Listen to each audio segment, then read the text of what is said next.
Alors voici maintenant une vidéo sur la philosophie du Dr Bach par rapport aux fleurs de Bach. Déjà je tiens à vous présenter la guérison par les fleurs. Attendez, c'est là, le camion il est là, voilà. Voilà, la guérison par les fleurs d'Edward Bach. Donc ça c'est un livre que vous pouvez très aisément emprunter, vous procurer, qui correspond à, voilà, à l'écrit de base qu'il nous a laissé concernant les fleurs. J'ai sélectionné quelques passages quand je l'ai lu en rapport avec tout ce qui est la maladie, parce que le docteur Bach était médecin, donc à la base, médecin, après il s'intéressait à l'homéopathie, il a créé des nosodes intestinaux, donc des remèdes homéopathiques par rapport à tout ce qui était terrain, intestinal, enfin c'est tout un savoir, mais il voulait aller encore plus loin parce que pour lui c'était vraiment quelque chose au niveau de l'émotionnel qui était la base de tout, et il voulait absolument que tout le monde puisse se soigner avec des fleurs qui se trouvent dans votre environnement. Et je tiens vraiment dans la monographie des plantes à vous les décrire avec un maximum de détails botaniques, de manière à ce que vous puissiez vous aussi, quand vous les voyez dans la nature, les reconnaître et peut-être vous inspirer de leur message, tout simplement. Donc je vous lis quelques passages qui correspondent à la philosophie du Dr Bach, donc tiré de ce livre, La guérison par les fleurs. La maladie, à l'origine, n'est pas matérielle, selon lui. La maladie est dans son essence le résultat d'un conflit entre l'âme et l'esprit et ne sera jamais extirpée sans un effort spirituel et mental. Aucun effort dirigé sur le corps seul ne peut faire plus que réparer superficiellement le dommage causé par la maladie. Donc selon lui, si vous voulez, la maladie, c'est le mal à dire, c'est avant tout un... Lui, il considérait, si vous voulez, qu'on a une âme à l'intérieur et que notre corps n'est qu'un véhicule de cette âme et que l'énergie, c'est le cheval et nous, on est la petite voix. Il faut qu'on écoute la petite voix qui est à l'intérieur du carrosse, qui est notre corps, et qu'on prenne soin des trois aspects. C'est-à-dire à la fois qu'on prenne soin de notre corps, qu'on prenne soin aussi de nos chevaux qui nous tirent, donc de notre vitalité, de notre énergie, mais aussi qu'on prenne soin de la petite personne à l'intérieur de nous qui n'a qu'une seule envie, c'est de se réaliser et de réaliser l'autre, puisque l'autre et nous-mêmes, on n'est pas vraiment séparés. Alors il disait, la maladie apparemment si cruelle est en soi bienfaisante et nous est profitable. Il en est même... Parce que pour lui, la maladie en fait ne fait que mettre en exergue le fait que nous ne sommes pas en accord avec notre moi profond.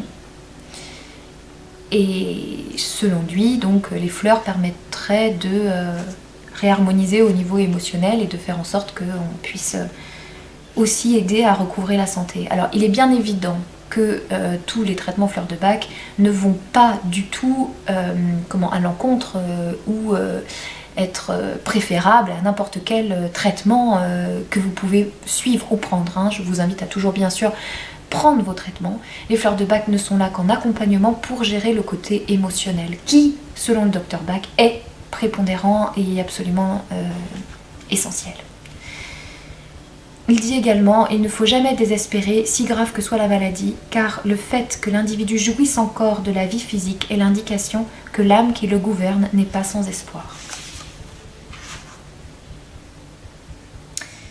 Voilà, après il parle beaucoup de l'âme, il parle de plein de choses. C'est vrai que si vous vous intéressez un petit peu à ce qu'il dit, il parle aussi qu'on est là en fait, que notre existence est selon lui une journée d'école, et nos âmes pour lui sont immortelles. Notre âme, voilà. Donc du coup, vous avez en fait toute la philosophie du Dr Bach au niveau de ce livre. Moi je vous invite surtout, parce que je pense qu'au final la spiritualité est quelque chose d'extrêmement intime. Là il parle vraiment de choses spirituelles par rapport aux fleurs, donc il est évident que quelle que soit la vidéo que vous regardez et que je peux tourner, moi je me suis faite ma propre spiritualité que je veux bien partager en partie avec vous, mais au final, et le Dr Bach c'est ce qu'il a fait, c'est forger sa propre spiritualité qu'il nous partage. Et il est bien évident qu'il est hors de question pour moi de vous dire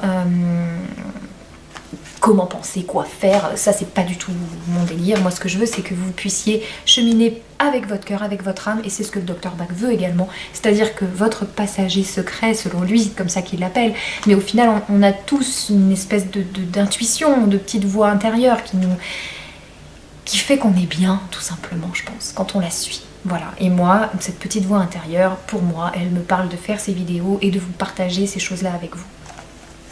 Donc du coup, le Dr Bach nous a offert ce système des 38 fleurs que je pensais, vous pourrez revérifier dans mes vidéos précédentes, être un merveilleux placebo, mais qui, après utilisation sur moi-même, s'avère tellement bluffant que je ne peux pas ne pas le partager. Peut-être que pour certains, ce sera n'importe quoi. Pour moi, ça ne l'est pas. Voilà, donc du coup je veux le partager avec vous aujourd'hui et je vous invite donc par rapport à la philosophie du Dr Bach à vous reporter à ses écrits et également à ce que d'autres ont pu écrire. Notamment, j'ai beaucoup aimé, pour les personnes qui s'intéressent surtout à la philosophie, du principe des fleurs, hein, et aussi au côté un peu description un peu philosophique des fleurs, je me réfère beaucoup à celui-ci, Fleurs de Bach, Fleurs de soie, donc d'Annie Guibert, qui a été formatrice des 3 niveaux aux harmoniques. Moi je n'ai pas eu l'occasion d'être formée par elle, mais par ceux qu'elle avait formés elle-même, voilà. Donc je suis très très touchée par ce livre, et parce qu'elle donne aussi, elle est pharmacienne également d'ailleurs, c'est rigolo, mais elle donne aussi des descriptions très précises des fleurs et des choses comme ça, voilà, au niveau botanique.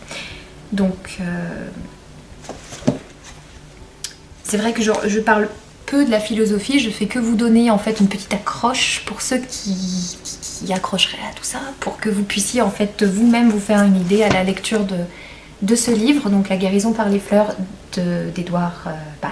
Donc c'est le seul écrit qu'il nous a laissé, et il paraît qu'il en a brûlé pas mal, parce qu'il voulait que ce soit simplissime. Les fleurs, c'est simple. L'humain a des émotions complexes, mais les fleurs sont simples. Voilà. Donc j'espère que ça vous aura donné l'envie d'aller un petit peu plus avant, ou pas. En tout cas, ce que je vous invite, c'est surtout à tester les fleurs, parce que les tester, c'est, selon moi, les adopter quand on prend la bonne. Parce qu'évidemment, si on prend la mauvaise, ça fait un peu un flop et ça fonctionne pas. Mais quand ça fonctionne, on est vraiment assez bluffé. Voilà. Donc je vous souhaite une belle découverte encore des fleurs, et à bientôt dans une prochaine vidéo.